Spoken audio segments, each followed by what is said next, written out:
Bonjour, je m'appelle Virginie, je suis la créatrice de la marque Viruxini et je vais vous parler aujourd'hui de mon expérience au Japon et comment j'ai créé ma marque au Japon.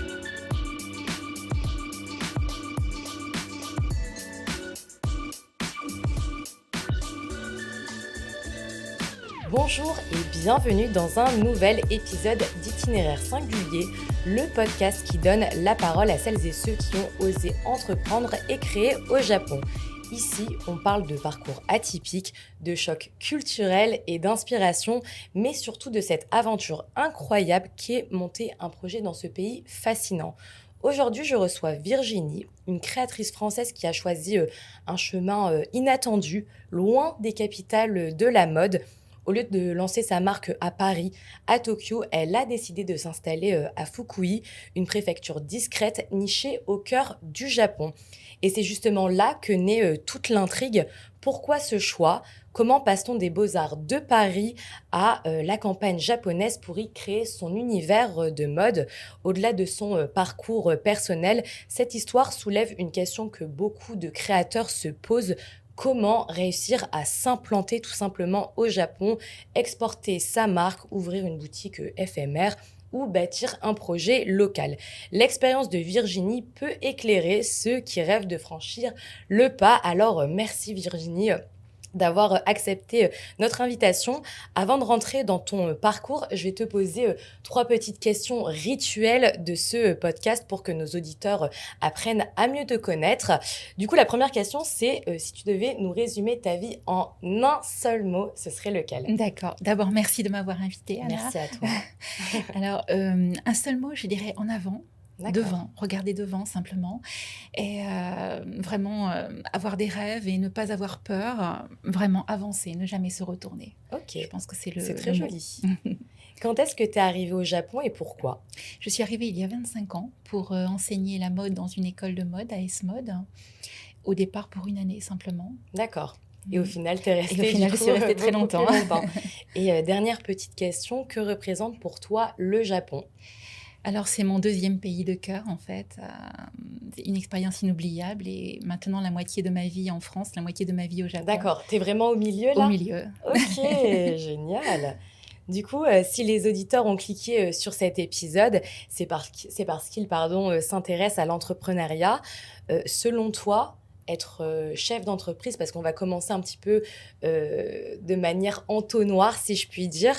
Être chef d'entreprise, est-ce que ça demande des qualités, spécifiques ou c'est vraiment, venez comme vous êtes, quoi? Venez comme vous êtes D'accord, et après, c'est la persévérance qui fait la différence. OK. Être fou, croire à ses rêves et puis de toute façon, il y a beaucoup d'obstacles, mais ne pas s'arrêter aux obstacles, jeter son cœur en premier, en avant vraiment et puis ensuite le reste suit et on apprend de ses difficultés et de ses obstacles, en Évidemment, fait. évidemment. Je suis totalement d'accord avec toi. En général, c'est dans les difficultés qu'on grandit et justement, on en parlera tout à l'heure. Donc, juste avant ça, les amis, n'hésitez pas à mettre un petit like ou à vous abonner au podcast. Si vous nous regardez sur YouTube, n'hésitez pas également à mettre des étoiles si vous nous écoutez sur les plateformes de podcast audio. Virginie, tu as choisi la mode. C'est un domaine qui est assez concurrentiel, difficile si je puis dire, encore plus à l'étranger. Qu'est-ce qui t'a donné la force de t'engager dans ce domaine-là? Je pense qu'il faut être honnête par rapport à ses envies. Moi, je dessine et je peins depuis que j'ai 6 ans, en fait et naturellement, je me suis un petit peu orientée vers la mode ensuite. Donc même si la mode est très difficile, il y a toujours une niche pour Mm, tout, si mm, on est mm, mm. honnête avec ses projets. Je pense que si on veut un certain succès ou on veut s'épanouir quelque part, il ne faut pas penser: «Tiens, où est-ce qu'il y a une niche? Où est-ce que je peux me mettre pour que ça fonctionne, pour avoir un succès?» Il faut être honnête, je pense, par rapport à ce qu'on est et ce qu'on a envie de faire, en fait et on finit toujours par trouver peut-être une route ou quelque chose, quelles que soient les difficultés, je pense, si on est honnête. Et des fois, toi, tu te dirais pas, le meilleur choix aussi, c'est être un petit peu entre les deux. Par exemple, se mettre dans une niche, des fois, ça peut aussi fermer des portes. Pour toi, tu vois pas ça comme un frein? Alors en fait, ça s'est fait très naturellement par Mmh rapport mh. à la mode, et cetera. Je suis arrivée en étant enseignante aussi. Bon, j'enseigne encore un petit peu, mais vraiment, je suis plus entrepreneur maintenant au niveau chiffre d'affaires. Bien sûr. Donc en fait, par rapport à la niche, je pense que c'est la mode qui a beaucoup changé. Parce qu'il y a 7 ans ou 8 ans, la fast fashion est arrivée. Donc les choses ont beaucoup changé et à partir de là, beaucoup de designers ont complètement arrêté.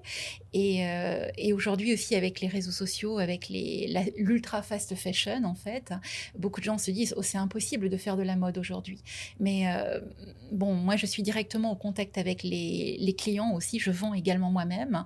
Donc non, il y a une demande, en fait. Si on Mmh veut mh. vraiment faire des choses de qualité, des choses différentes, qui s'adressent vraiment à une communauté, parce qu'en fait, la vraie mode, c'est pas simplement se couvrir, c'est vraiment véhiculer un message.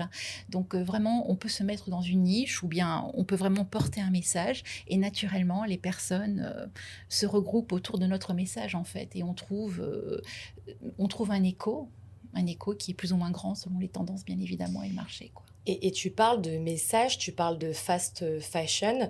Pour toi, c'est quoi le message qui est pardon, véhiculé par ces grandes industries aujourd'hui? Faire du chiffre d'affaires simplement, Mmh mh.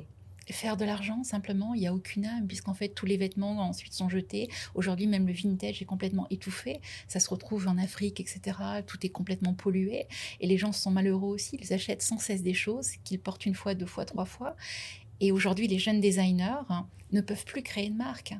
Mmh mh, mmh Donc, mh. c'est un système qui s'est étouffé sur lui-même par des gens qui ont voulu faire de l'argent et qui veulent toujours faire de l'argent et qui utilisent et jettent de jeunes créateurs, en fait.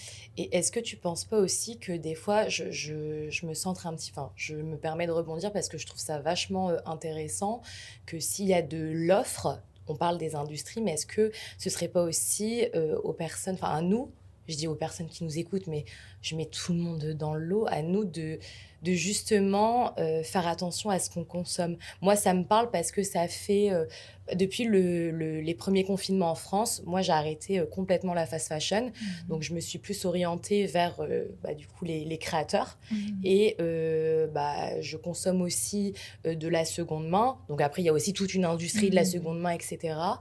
Mais c'est vrai que c'est des industries qui font vachement peur et qui peuvent être, un frein pour les créateurs comme toi, quoi. Complètement, complètement. Auparavant, on pouvait vraiment créer sa marque, rapidement en vivre. Aujourd'hui, c'est très difficile. Il faut vraiment, vraiment avoir beaucoup de ténacité, mais c'est absolument pas impossible. Il y a Ouais, vraiment une ouais, ouais. demande. Et moi, j'ai une amie d'une amie qui, justement, travaille, alors je ne sais plus dans quel grand groupe, mais c'est le groupe, pour les citer, Zara, Bershka. Et il y a vraiment est-ce qu'on appellerait ça des designers? Mais qu'ils envoient dans le monde entier, par exemple au Japon, en Italie, en Amérique. Et en fait, ils doivent aller dans les petits marchés de créateurs, prendre photo et en fait, c'est du vol de Mmh. design. Est-ce que toi, t'en as déjà entendu parler ou pas du tout? Bien sûr, j'en ai été victime, bien D'accord. évidemment.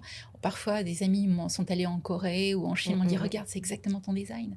Récemment aussi à Tokyo, on m'a montré une photo, c'était effectivement mon design. Waouh, ça Donc fait quand même vachement peur, hein. mmh. Quand tu lances ta marque, c'est quoi ce que tu ressens quand tu vois qu'on t'a littéralement copié, quoi? Un moment bien sûr d'énervement, mais on peut rien faire donc on peut bien sûr protéger sa marque, mais ça coûte très cher, on peut pas protéger tous ses dessins non plus. Ouais, bien Donc sûr. je pense qu'il faut vraiment aller de l'avant en essayant de se protéger. Donc moi c'est vrai que j'évite un peu de mettre trop de photos sur internet. Je fais plutôt des short films, des films assez OK. courts pour pas qu'on puisse vraiment trop bien copier ce que je fais mais bon, on n'est jamais à l'abri quoi.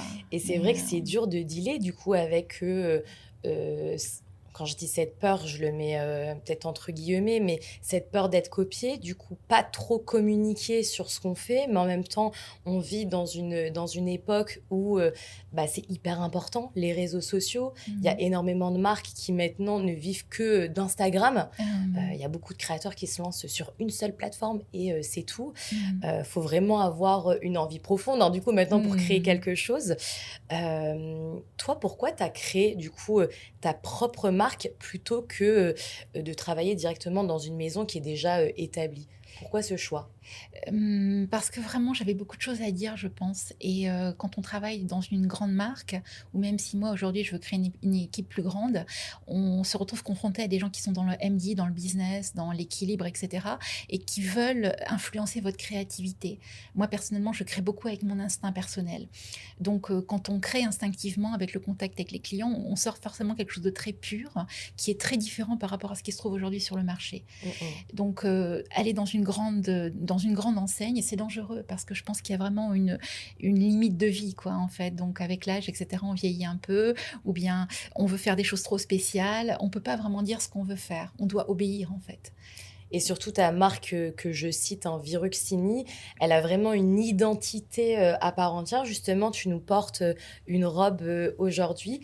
Qu'est-ce que tu pour enfin, comment tu pourrais, décrire l'identité du coup de Viruxini? C'est vraiment une marque, c'est pas seulement regarder de l'art, c'est porter de l'art, en fait. Ouais, c'est vrai. Donc c'est souvent C'est ce des qui saute aux gens yeux, ouais. qui aiment ça vraiment. Alors après, il y a plusieurs formes d'art, il y a plusieurs messages différents par là.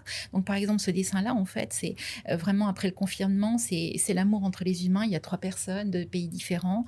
Il y a aussi la protection de la mer, de la terre, et cetera. Donc à partir de ce dessin-là, j'ai fait quelque chose d'assez, qui véhicule l'amour et la protection, je pense.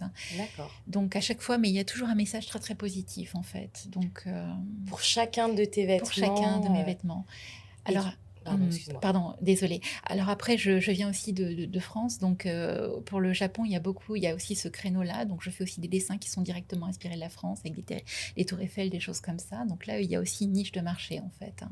Et bah, justement, on parle des Japonais. Je te poserai, enfin, en tout cas, du marché japonais, des clients japonais. Je te poserai évidemment, la question un peu plus tard, dans le podcast. Donc, n'hésitez pas à nous écouter jusqu'à la fin parce que ça va être vraiment intéressant. Surtout, si vous envisagez un jour de créer votre propre marque et de la lancer, du coup, au Japon.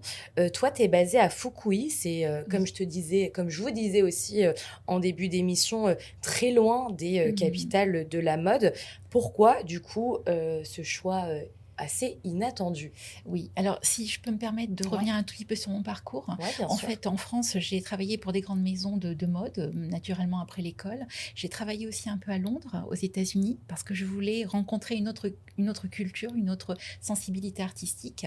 Mais je ne suis pas restée très longtemps et je suis venue ensuite donc au Japon pour 1 an simplement. Et j'ai vraiment eu un choc culturel, artistique. Et donc, j'ai décidé de rester plus longtemps. Donc, au début, je suis venue à Tokyo, à Osaka. Et puis ensuite, je me suis mariée en fait et mon mari était de Fukui et bon, j'attendais un bébé et c'est vrai qu'au Japon, il n'y a pas forcément de système de garde avec des nourrices et cetera, donc c'est un peu compliqué. Donc on s'était dit: «Bon, on va aller un peu à Fukui, je vais créer ma marque là-bas et puis ensuite on viendra à Tokyo ou à Osaka ou dans une plus grande ville, quoi». OK. Et donc en fait, c'était un pur hasard au début d'aller à Fukui et arrivé à Fukui, évidemment, c'était il y a 19 ans, il n'y avait pas de place pour être designer. Donc j'ai créé ma petite boutique et ma marque également et c'était aussi un select shop à l'époque, hein. OK. Je sélectionnais aussi des créateurs de France et puis, petit à petit, en fait, curieusement, j'ai rencontré donc, des fabricants locaux, des usines locales et je me suis aperçue que des gens comme je peux pas citer les noms, c'est vrai. En fait, de très grandes marques européennes Tu peux citer les noms, hein, il y a pas de enfin problème. ah non, non, non, il y a pas de Ça va. problème, hein. Donc des grandes marques comme, Louis Vuitton ou même Hermès, Issey Miyake utilisent des Tissu, matériaux ouais. de Fukui. Mmh, Les mmh, mmh, mmh. Techno Sosai sont très célèbres hein. Et au niveau des usines de confection également, il y a Léonard, il y a quelques pièces de Yohji Yamamoto qui sont montées à Mmh, mmh, Fukui, mmh, en mmh. fait. C'est vrai que Fukui, justement, en faisant des petites recherches pour le podcast d'aujourd'hui, je savais pas du tout, hein, mais c'est très connu du coup pour ses usines et pour ses tissus, hein. Oui, Et oui. du toi, tu le savais avant de d'arriver Non, ou c'est vraiment non, le destin, c'est le qui t'a destin. amené, justement ici, quoi? Voilà, complètement, le destin OK. complètement. Et qu'est-ce que ça a changé dans ton parcours, du coup? Le fait d'arriver Mmh. là-bas plutôt que tu nous disais, tu visé enfin, tu partie vivre aux États-Unis, également à Tokyo et Osaka. C'est quoi la plus grande différence? Bah, c'est vraiment tout faire de zéro en fait, quoi. Je suis arrivée à Fukui, je dessinais toujours seulement, je faisais pas de machine, je parlais même pas japonais. Mmh, mmh, mmh, mmh. Et donc, arrivée sur place, bon, j'ai terminé mes dessins, je dis: «OK, on y va, on fabrique la collection». «Quoi? C'est moi qui dois coudre?» Donc, OK. ça a été vraiment un apprentissage de zéro, un apprentissage aussi de vente, apprendre le japonais également sur place. Et en fait, je suis super reconnaissante par rapport à cette expérience, quoi. Parce que sinon, si j'étais restée dans le même parcours, travailler pour des maisons, être professeur simplement, j'aurais toujours été une personne un peu interjetable, qui suit un peu les tendances, qui cherche un peu les mouvements de mode, enfin, une personne un peu comme ça sur le fil toujours. Alors qu'en créant ma propre marque, ma propre petite boutique également, je me suis vraiment créé un réseau de fans et puis un réseau de soutien aussi des entrepreneurs qui me soutiennent également. Et il y a maintenant tout un tissu vraiment de gens à Fukui et puis peut-être à Tokyo aussi également qui me soutiennent et qui me portent un peu dans mes projets, quoi. Donc je me dis heureusement, heureusement, je pense que c'est une bonne chose. C'est vrai que c'est un joli parcours et on dirait que c'est un petit peu calqué, sur le modèle un peu japonais, qui, alors je sais pas si les amis vous savez, mais en général au Japon, on part du bas pour arriver de tout en haut. On crame pas les étapes, quoi. Et c'est vrai que toi, du coup, tu as vraiment fait, tous les métiers dans ton métier de chef d'entreprise, de la couture au dessin, au design. Moi, j'ai une petite question parce que tu nous disais que tu étais, une artiste, hein, tu peins. Comment tu es passée de la peinture aux vêtements? Alors, c'était il y a longtemps, donc en Ouais, France. J'ai d'abord étudié la peinture, hein, et puis ensuite j'étais un peu inquiète quand même au niveau professionnel. Comment vivre de ça? Il y a quand même pas mal de risques. Donc je me suis dit: «Tiens, j'aime beaucoup la mode aussi, les vêtements, je vais plutôt m'orienter vers une école de mode». Et d'accord. c'est là que j'ai donc décidé d'apprendre le métier de designer, en fait, hein. OK. Et tu as lancé ta société, au Japon? Absolument, Ouais. absolument, à Fukui. Et c'est pas compliqué parce que je pense que les personnes qui nous écoutent, elles vont directement se poser, aussi la question. On a cette image du Japon, de monstre administratif, Mmh. beaucoup de choses à faire, pour, lancer, son entreprise. Est-ce que, tu es d'accord avec ça? Ou est-ce que tu dirais que c'est plutôt facile finalement et que, bah, il y a cet imaginaire de, plein de papiers à remplir, alors que finalement pas trop, quoi? Franchement, si on regarde ça comme ça, c'est impossible. Une femme étrangère qui ne parle pas japonais, qui va démarrer son entreprise à Fukui, enfin bon, c'est impossible, quoi. Donc moi vraiment, c'est pour ça que j'aime beaucoup le mot «en avant» et je jette toujours mon cœur en avant et je suis ensuite. Et en fait, au Japon aussi, c'est vrai que si vous avez cette capacité de travail, cette volonté, cet acharnement, quand vous avez une difficulté, allez hop, vous continuez la difficulté et vous arrivez toujours au succès finalement sur le terrain, on vous aide en fait. Pour les papiers, tout le monde peut vous aider. Mais en fait, il y a vraiment une admiration par rapport à votre ténacité, votre liberté, votre audace, en fait. Et après, les gens vous aident vraiment très, très naturellement. C'est pas le plus difficile, vraiment. Mais vraiment, il faut oser, il faut faire, en fait. Et du coup, tu dirais qu'il y a moins de barrières si tu compares un petit peu, c'est aussi le but, hein, évidemment, du podcast, de comparer un petit peu les barrières que tu peux rencontrer au Japon versus celles que tu peux rencontrer en France. Tu l'impression que du coup, est-ce que tu as l'impression que c'est plus facile au Japon, dans le sens où effectivement, tu peux facilement avoir de l'aide ou tu dirais que c'est plus facile en France? Et je pense que c'est plus facile à l'étranger en général. Ouais. Si vous avez vraiment un talent à exprimer, et cetera, ou une idée à exprimer. En France, il y a beaucoup on est quand même très dans une hiérarchie au niveau diplôme, au niveau expérience, et cetera. Vous êtes française aussi, Mmh. donc il y a quelque chose qui ronronne beaucoup plus. Alors que si vous êtes à l'étranger, vous devez vraiment vous débrouiller, en fait, et vous devez vraiment, bah, gagner, et puis, réussir à pouvoir vivre de votre activité. Donc il y a beaucoup plus d'audace qui se met en place, je pense. Et il y a beaucoup plus de personnes qui vous aident parce que vous êtes différente et puis que vous apportez quelque chose de frais. Je pense qu'à l'étranger, c'est plus facile, j'ai l'impression. Et bah, ça rejoint un petit peu ce que tu disais, ce que Jérôme, pardon, Gutt, disait. On a fait un podcast avec Jérôme Gutt qui, nous expliquait son parcours en tant qu'entraîneur de l'équipe nationale, japonaise d'escrime. C'était super intéressant et il nous fait, part également de son parcours entre la France, les États-Unis et le Japon et encore une fois, il rejoignait ce que tu disais. Il disait que c'était quand Mmh. même, pas plus facile, mais le Japon était, enfin, les Japonais étaient plus encourageants Mmh. quand on souhaite créer quelque chose. Tu parlais également du fait d'être une femme étrangère au Japon. Est-ce Oui. que ça a joué aussi un rôle, dans dans ton parcours professionnel. Est-ce que ça t'a aidé? Est-ce que ça t'a mis des freins? Parce que tu es arrivée il y a quand même plusieurs années. C'est pas comme aujourd'hui où le Japon, c'est trendy. Le Japon, on en entend beaucoup parler. J'imagine qu'il y a 25 ans, tu devais être sûrement la seule Française à Fukui. Et même à Tokyo, il y avait pas beaucoup de tourisme. Très peu, oui. Ouais. Est-ce que tu peux nous expliquer si le fait d'être une femme, ça a joué un rôle dans ton parcours pro? Non, c'est un handicap comme partout dans le monde, hélas. Donc, mais en fait, par rapport au Japon, par exemple, il y a une grande admiration par rapport à la capacité de travail, je pense, et au succès. Donc, par exemple, au début, j'avais des personnes qui vendaient pour moi. C'était un petit peu compliqué. Le chiffre d'affaires n'était pas suffisant. On me demandait de tout changer au niveau design. Je me suis dit, OK, je passe devant et c'est moi qui vais vendre. Et en fait, quand vous arrivez à avoir des grands succès comme ça, par exemple en pop-up, en department store. Donc au début, on me regardait en disant « Oh là là, une femme étrangère, mais c'est catastrophique, qu'est-ce qui va se passer? Surveillez-la ». Et tous les jours, on vient me voir si tout se passe bien, on est super inquiet parce que je travaille seule généralement en pop-up.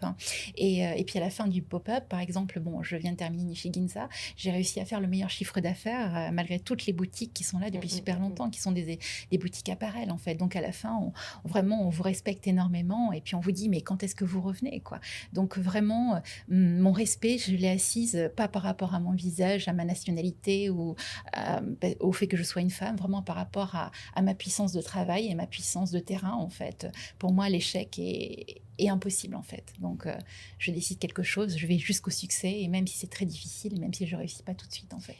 Et pour toi, est-ce qu'une femme qui aurait peut-être moins de ténacité au Japon pourrait quand même réussir ou nécessairement on a besoin d'avoir cette force de caractère, cette volonté d'atteindre un succès. Il y a des gens des fois qui travaillent mais qui sont juste, qui veulent aussi, qui travaillent par passion. Et entreprendre, être une business girl, c'est pas la même chose qu'être une artiste. Oui. Donc est-ce que une artiste ou juste une créatrice pourrait en arriver pourrait arriver à ton niveau ou tu penses que... Non, en fait, moi, au début, j'ai beaucoup délégué. J'ai fait confiance, effectivement, pour l'administratif, pour le business aussi. J'ai beaucoup écouté qu'est-ce qui se vend, qu'est-ce qu'il faut que je fasse, conseillez-moi. Et en fait, je me suis beaucoup fait arnaquer, en fait. Donc, au bout d'un moment, j'ai arrêté de demander de l'aide. Et aujourd'hui, j'ai 3 agents qui travaillent pour moi, mais je refuse que ce soit un seul agent. Je joue vraiment sur les concurrences. Parce que c'est vrai que le Japon est quand même une puissance économique très importante. Le sentiment, c'est l'argent. Dans les affaires, pas dans la famille, bien évidemment. Bien sûr. Donc, sans force de caractère, en fait, oui, c'est bien, vous faites des jolis dessins, mais on vous mange, en fait. Donc, c'est bien, c'est une jolie histoire, mais je pense qu'il faut vraiment une force de caractère pour vraiment prendre protéger son talent comme un enfant, et puis faire de ça un chiffre d'affaires et être toujours le boss en haut du truc, quoi. Et c'est vrai que c'est tout un autre métier, finalement. Complètement. Et c'est vrai, des fois, on peut penser qu'au Japon, c'est plus facile. En tant que Français, on arrive, tout va nous réussir. Et au final, le côté business des Japonais, on le met beaucoup moins en lumière, alors que moi, par exemple, j'ai déjà travaillé avec des Français dans le cadre de mon travail, avec des Japonais également. Et en général, les Japonais, c'est les plus durs à convaincre, quoi. Et beaucoup de temps, tant qu'on n'a pas de preuves sociales ou de reconnaissance sociale, c'est extrêmement difficile, pas d'être respecté, mais en tout cas d'être entendu des fois. Donc c'est vrai qu'on entend aussi beaucoup d'histoires. Je rebondis encore une fois sur le fait d'être une femme, mais il y a par exemple Andiella qui a créé sa marque de matcha. Je ne sais pas si tu vois qui est cette influenceuse. J'en ai entendu parler. Et justement, elle est quand même la CEO de l'entreprise. Et dès qu'elle faisait des entretiens avec les Japonais, avec son copain, les Japonais s'adressaient à son copain alors que c'était elle, la chef d'entreprise, quoi. Est-ce que tu as déjà eu des moments un petit peu à l'image de ce que Andy a déjà vécu, toi, dans le cadre de tes affaires? Toujours. Ouais, d'accord. C'est pour ça que je suis la seule qui apparaît aujourd'hui. D'accord. Bah, t'as bien raison. Et à quel moment t'as switch, du coup, tu t'es dit « Ah, c'est bon, maintenant je prends les rênes et de A à Z? J'ai fait beaucoup confiance, 5-6 D'accord, personnes encore une différentes. La fois. première Ouais. personne, mon mari, bien évidemment. Et puis, en fait, petit à petit, bon, j'ai dit à mon mari: «OK, vas-y, va faire de la cuisine et puis moi, je m'occupe de la boutique» et puis on met mon nom dessus. Donc ça a été la première personne à à faire un peu le ménage et puis après, il y a d'autres personnes qui sont venues, des femmes. Je pense que c'était un peu différent et Mmh cetera. mh. Mais bon, dès il est question d'argent et cetera, il y a toujours eu une toxicité qui s'est mise en place. Donc, bon, maintenant, ça fait 5-6 personnes. Maintenant, c'est bon, je me montre seule et je demande aux gens gentiment de m'aider et je les respecte bien évidemment. Mais c'est moi qui suis, en haut et puis c'est moi qui gère, quoi. Sinon, c'est pas possible, je pense. Et cette toxicité, tu penses qu'elle est propre, à la culture japonaise ou aux êtres humains, finalement? Mmh, je ne sais pas. C'est vrai qu'aux affaires, je dirais Mmh mh. peut-être. Aux affaires, hein. Aux affaires, bah, c'est vrai que dans les affaires, quel que soit le pays, le sentiment, c'est l'argent et le chiffre d'affaires. Donc, après, c'est vrai que le Japon est très fort au niveau business. Ils ont construit cette puissance économique en très peu de temps, donc ils sont très doués pour ça aussi. Donc, la manière d'aborder les affaires en France et au Japon est différente aussi, je pense. Mmh mh, mmh C'est vrai mh. qu'ils sont très, ils lâchent rien, quoi. Donc, en France, bon, bien sûr, le business est fort aussi, mais il y a toujours quand même un soupçon d'humanité. Mmh mh. Au Japon, d'abord, c'est le Tu business. trouves que les gens Business. sont peut-être un peu plus froids et business is business, plutôt qu'en France où des fois, on va dire les sentiments peuvent rentrer en jeu? Complètement, OK. complètement. Et c'est Donc pas négatif, ouais, hein. ouais, C'est ouais, je bien pense que ce sûr. qui fait aussi leur succès, en fait, et leur ténacité dans le travail, en fait. OK. Donc, Et tout à l'heure, tu nous parlais des pop-up stores que tu as pu, faire. Tu reviens justement d'un pop-up, à Ginza. oui. Hem, Est-ce que tu as l'impression que que le public japonais va être réceptif aussi à ta marque parce qu'il y a une touche française? On connaît les Japonais un petit peu comme on va dire, des clients, si je puis dire, qui vont être vraiment fans Mmh. des marques françaises. Est-ce que tu nous confirmes ou c'est plutôt un cliché? Non, c'est vrai. Ouais? Il y a un charme français. Moi, je fais des petites choses, un peu des accessoires, et cetera, avec des tours Eiffel, des motifs un peu comme ça, un peu pop. Et c'est Mmh. vrai que les gens qui aiment la France se dirigent directement vers ça, en fait. Donc, absolument, absolument. Et tu penses que c'est un public qui est, facilement, enfin, facile à séduire ou au contraire, les Japonais sont plus exigeants? Parce que, je parle de ça parce que c'est vrai qu'on connaît les Japonais comme des personnes qui prennent vraiment soin, des vêtements. Hem, Est-ce que du coup, c'est plus compliqué, tu as l'impression que c'est plus compliqué pour eux de passer à l'achat ou, tout le monde est un peu touché par la fast fashion? Je pense qu'il y a pas de généralité vraiment. Ouais? Faut y aller vraiment, Mmh tout de mh. go. Donc par exemple, à Ginza, bon, dans chaque pop-up, j'ai toujours mes petites choses, un peu mes tours Eiffel qui appilent un peu. Ouais, bien Donc c'est sûr. vrai que les gens de passage un peu, bon, les gens un peu normaux quoi, un peu les office lady et cetera, bon, achètent un t-shirt, achètent une pochette, un sac, Mmh quelque mh, chose mmh comme mh. ça, un foulard éventuellement. Et puis il y a des choses beaucoup plus compliquées, des pièces beaucoup plus compliquées. Et là, c'est plus des gens qui aiment vraiment la mode, qui vont acheter, 6-7 pièces différentes sans regarder les prix en fait. Donc il y a vraiment 2 cibles de clientèle différents. D'accord, Alors après, ce qui est très important aussi, c'est l'endroit où on vend les choses. OK. Quel que soit le magnifique produit qu'on vend, si par exemple on vend des robes de mariée et qu'on essaie de les vendre dans une maison de retraite, ça va être très difficile en fait. Évidemment, ouais. Donc, si on vend des choses à l'accent très français, il faut vraiment se situer vers des marchés français Mmh mh. ou des France-Faire au Japon. Là, vraiment, il y a un public qui directement sera touché. Et après, si on veut vraiment faire de l'apparel, enfin Mmh vraiment mh. faire des vêtements, c'est vrai que la qualité est très très difficile. Moi, souvent, même si c'est du made in Japan, on n'arrête pas de m'embêter, quoi. On regarde les finitions, on dit attention, là, il y a un petit point qui frise un peu, etc. Donc, ils sont très très exigeants. Donc, parfois, moi, ça m'a fait un peu. J'ai eu envie de tout arrêter parce que je me suis dit, mais c'est too much, quoi. Il y a la finance, il faut faire attention. Ils veulent ça, mais c'est trop compliqué. Mmh Et mh. donc, là aussi, j'ai décidé de, OK, j'écoute, j'entends, attendez quelques années, je vais faire un produit vraiment super haut de gamme, etc. Mais pour l'instant, je peux pas. Donc, pour l'instant, je fais des choses qui sont de bonne qualité, mais qui sont peut-être pas encore de la qualité super top qu'on demande, quoi.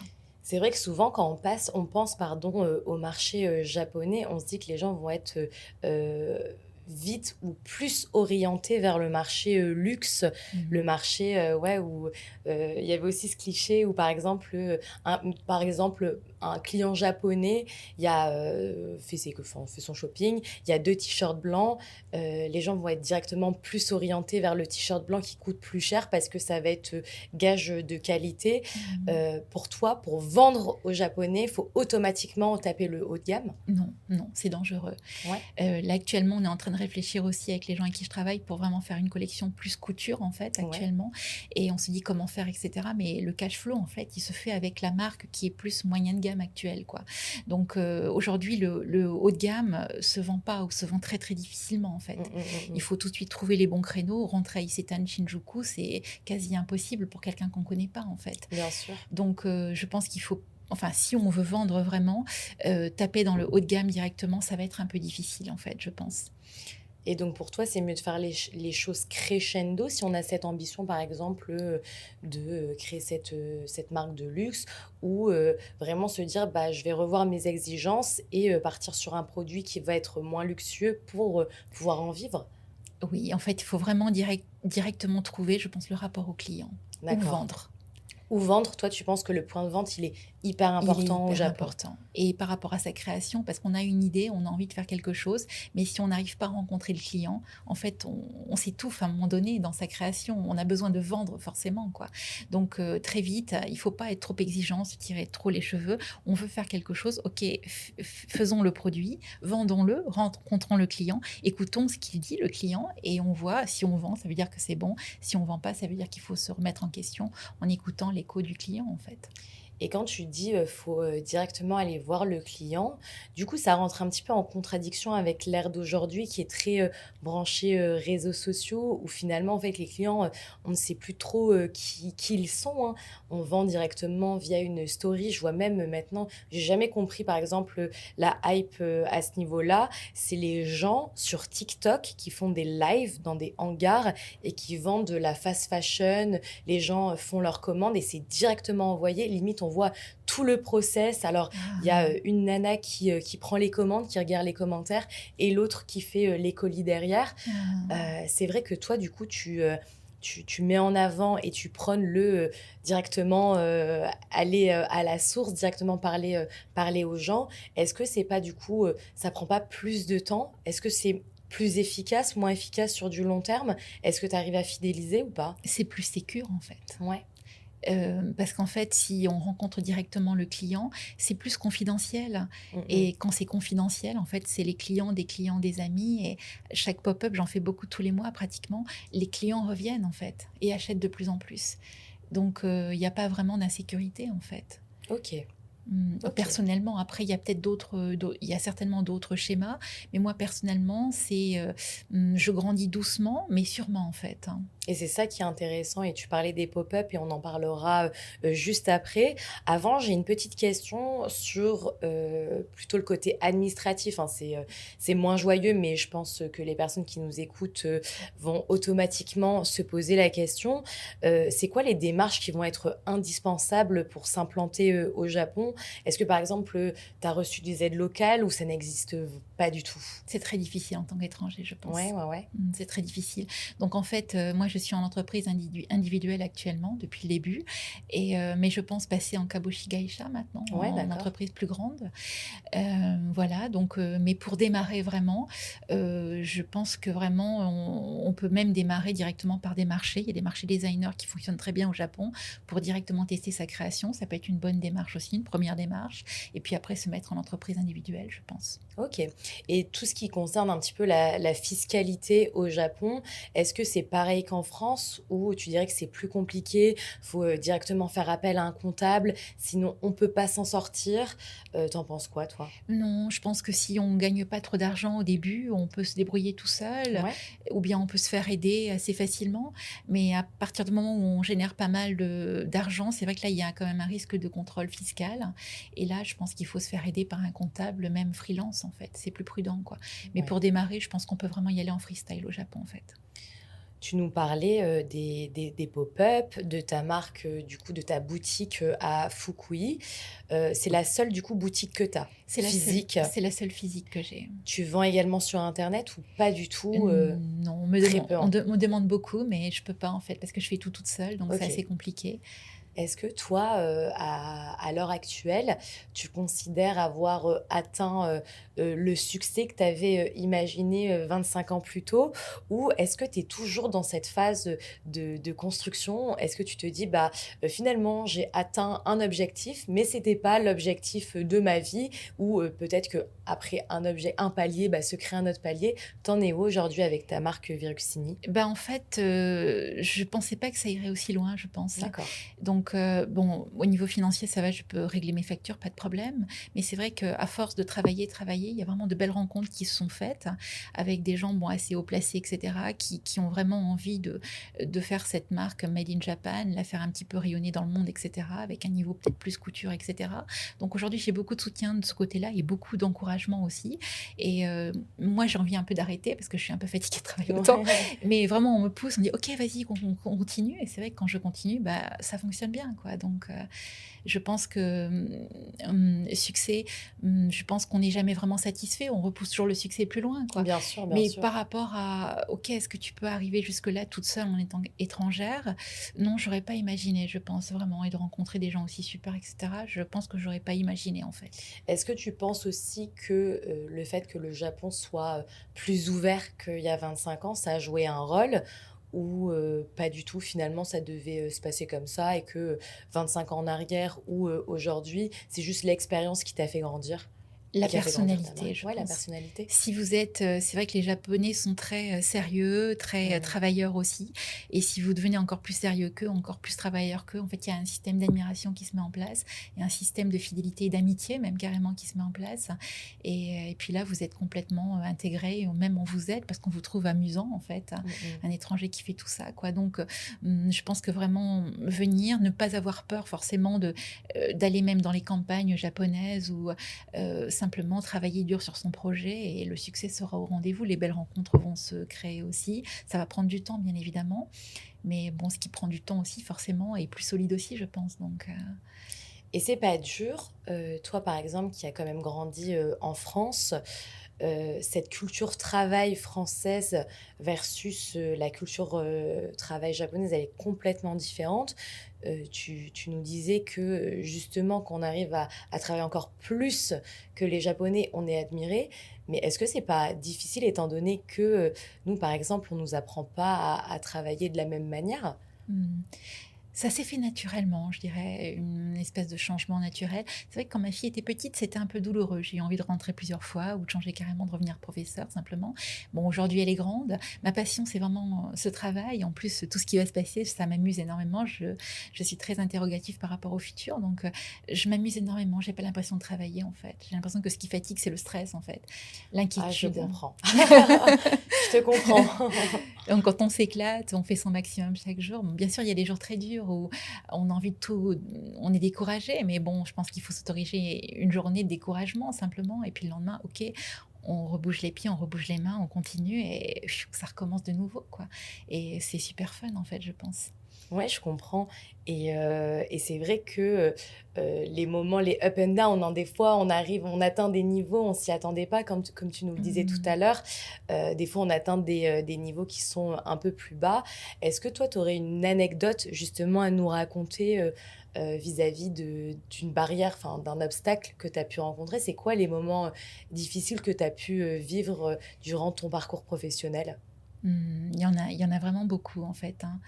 Il y en a vraiment, vraiment beaucoup. Bah, le plus récent, j'ai dessiné une collection pour une marque, enfin pour un groupement d'artisans locaux, à Fukui, qui font les plus anciennes soies du Japon, les plus beaux velours qui sont vendus pour des marques assez prestigieuses américaines, et cetera et jusqu'à présent, ils vendaient des tissus à première vision, et cetera, des mélanges polyester, washi aussi et on m'a demandé de faire une petite collection. Donc j'ai dessiné une collection, je suis allée à l'usine, et cetera, bien évidemment, pour la fabriquer et on a présenté ça à Mitsukoshi Ginza, en fait, hein et puis bon, c'était assez compliqué. Les ventes n'étaient pas forcément au rendez-vous, il y avait qu'un seul événement. D'accord. Donc on m'a dit au final: «Oui, mais c'est compliqué, c'est dommage, c'est un designer étranger, elle est pas née à Fukui, c'est tellement dommage» et donc ça m'a beaucoup énervée et je leur ai dit: «OK, donnez-moi la collection, je vais la vendre si vous êtes OK» et là, j'ai tout vendu, en fait, par mes pop-up, quoi. OK.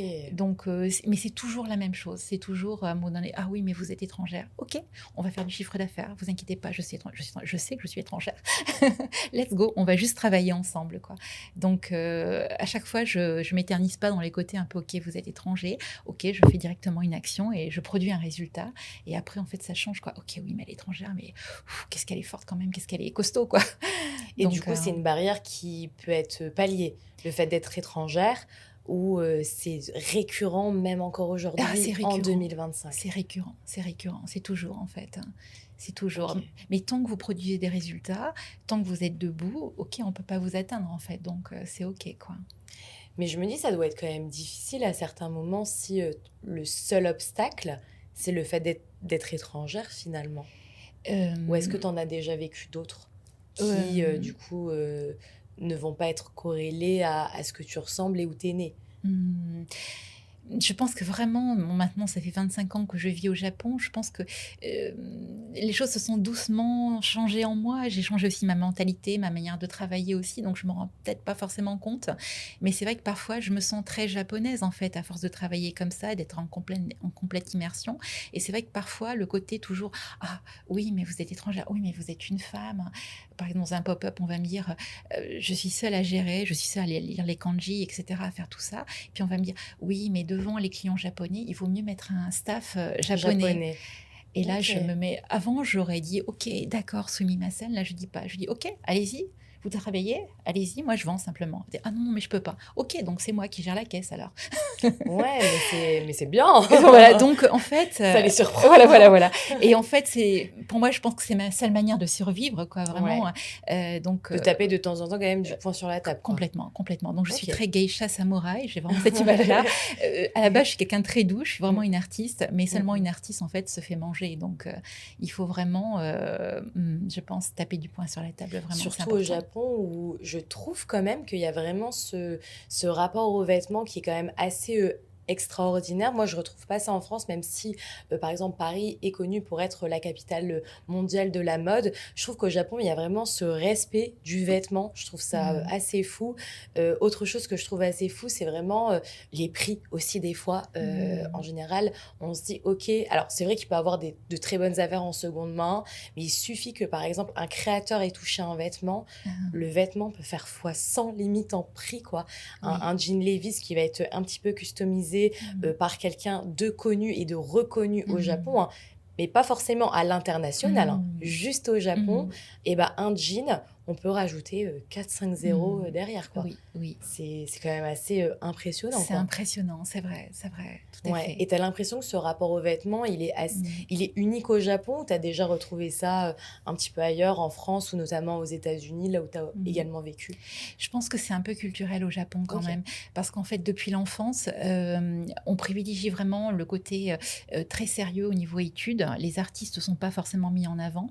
Donc, les gens, en grandissant, même s'ils ont des envies d'être artistes, ne peuvent pas être artistes. Ils doivent étudier quelque chose de très sérieux, un métier très sérieux, et à côté être artiste. Donc après, plus tard, ces gens-là sont donc des consommateurs. Et ces gens-là, après, ont beaucoup de respect par rapport à l'art et par rapport aux choses qui sont customisées, faites à la main, etc. Ouais, Donc, c'est vrai, hein. est-ce que ça vient pas un peu de là aussi, j'ai l'impression, Ouais, peut-être, hein. peut-être, hein, peut-être, hein. Mm. Tu nous parlais également des pop-up pour les personnes qui nous écoutent également et qui voudraient justement Mm. ouvrir leur pop-up. Toi, comment t'as fait? Est-ce que c'est simple? Est-ce qu'on a juste envoyé Mm. un message ou il y a peut-être des démarches un peu plus cachées derrière? Mm. Il n'y a pas vraiment d'autoroute en fait, Ok. hein. C'est toujours la même chose. Moi par exemple, je vais présenter aussi à Hankyu Umeda. Comment j'ai fait pour connecter Hankyu? J'ai appelé directement et on m'a dit ok, très bien, donnez-moi votre website, hein, qu'il ne regarde jamais. Donc j'ai cherché ensuite j'ai eu le nom du bailleur, j'ai regardé ensuite Ok. l'adresse simplement. Normalement on n'a pas le droit d'envoyer des choses, mais j'ai envoyé des choses et en fait j'ai été contactée grâce à ça au bout de 3 mois. Donc Hankyu s'est fait comme ça directement. J'ai rencontré un super bailleur heureusement. Et après, c'est beaucoup plus dur. J'ai parfois téléphoné, aucun succès. Donc, la manière, c'est que j'étais donc à Fukui dans ma boutique. Et il y a un Seibu aussi à Fukui, un grand magasin à Fukui. Et j'ai eu la chance de rencontrer le directeur qui avait un ami directeur qui était un directeur de Tokyo. Ok. Donc, à partir de là, aujourd'hui, c'est quelqu'un qui m'aide beaucoup dans tous mes pop-up à Tokyo également. Et donc, en fait, il y a vraiment plusieurs routes, quoi. Et donc, ne pas parler japonais, c'est un énorme frein, si je Hem, comprends bien. oui, vous pouvez pas vous débrouiller seul, quoi. Bon, moi, je suis arrivée à Fukui, je travaillais toujours avec une traductrice à S-Mode, donc Mmh je mh. parlais très peu japonais quand je suis arrivée, quoi. Mais je me suis très vite rendu compte que si je voulais effectivement exister, être vivante et m'assumer moi-même, en fait, il faut parler japonais, quoi. Mais il faut pas s'inquiéter. Je pense qu'en sur place, on peut très vite apprendre le japonais aussi. Et tu nous disais aussi, j'ai réussi à rentrer dans certains, centres commerciaux parce que j'ai envoyé, des colis alors que de base, on n'a pas le droit de le faire. On a cette idée aussi, du Japon comme, nation où, bah, les personnes qui y vivent ou même, nous en tant que touristes, hein, enfin les personnes qui nous écoutent en tant que touristes, parce que nous on vit ici, de devoir de respecter tout le temps les règles. Est-ce que des fois sortir justement de ce cadre-là, et bah, ça met pas un peu plus de lumière sur, bah, donc du coup, dans le cadre de ton travail, sur ce que tu as pu faire? Se dire: «Oh, Absolument. le culot!» Absolument, D'accord. absolument. C'est C'est très et c'est pas mal français. vu? Non, si vous êtes d'un côté, très respectueuse, Ouais. des règles et de la politesse et puis, également beaucoup de respect par rapport aux gens que vous rencontrez, il y a aucun problème. Simplement, vous avez une envie de liberté et une envie effectivement de montrer qui vous êtes et OK, on va faire de l'argent ensemble. Si vous avez cette démarche-là, je pense que c'est bien vu. Parce que tout le monde a envie de vous suivre. OK, on y va tous ensemble alors, c'est chouette. Mais, je pense que si vous respectez simplement les règles, effectivement, de bienséance, de politesse, pas de problème, je pense. Et j'aurais, voulu avoir ton avis là-dessus. Est-ce que le fait, du coup, d'être française, c'est pas, une carte plus positive? Là où effectivement ça peut être des freins, dans certains, pas dans certains milieux, mais pour certaines choses, certaines démarches. Là, par exemple, s on va dire le culot que tu as pu avoir, hein, c'est grossièrement dit, hein, d'envoyer, tes vêtements, à ce directeur. Le fait d'être française, peut-être que le directeur s'est dit: «Ah bah, ça passe». Absolument, Ouais. Là où absolument. peut-être qu'un japonais ou une japonaise qui aurait fait ça, le directeur se serait dit, «Ah, non». Mmh Tu vois ce que je veux dire? Oui, oui, oui. Ouais, toi tu t'es c'était Oui, c'est parfois positif. C'est ouais, vrai que c'est les parf gens qui ont été en France, surtout dans la mode au Japon, il y a mmh pas mal mh. de gens qui ont fait des allers-retours entre la France et cetera. Donc, c'est vrai que parfois ça peut être une carte positive, en fait, hein.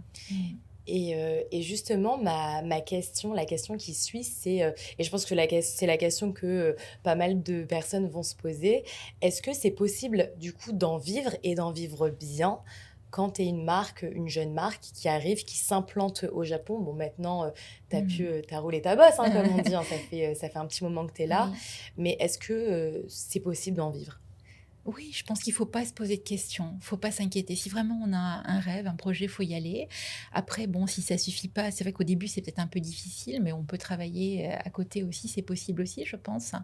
Donc, mais je pense qu'il y a plusieurs créneaux différents, en fait, hein. C'est vrai OK. que moi, je suis assez confidentielle, donc, peut-être que ça prend plus de temps aussi, mais quelqu'un qui est assez doué sur les réseaux sociaux, je pense que ça ira beaucoup plus vite aussi, à mon avis. Mmh. Et c'est peut-être aussi le créneau vers lequel tu t'es orientée. Il y a ce côté peut-être mystérieux aussi Mmh. autour de ta marque qui plaît, tu parlais de niche tout à l'heure, mais du coup, Mmh.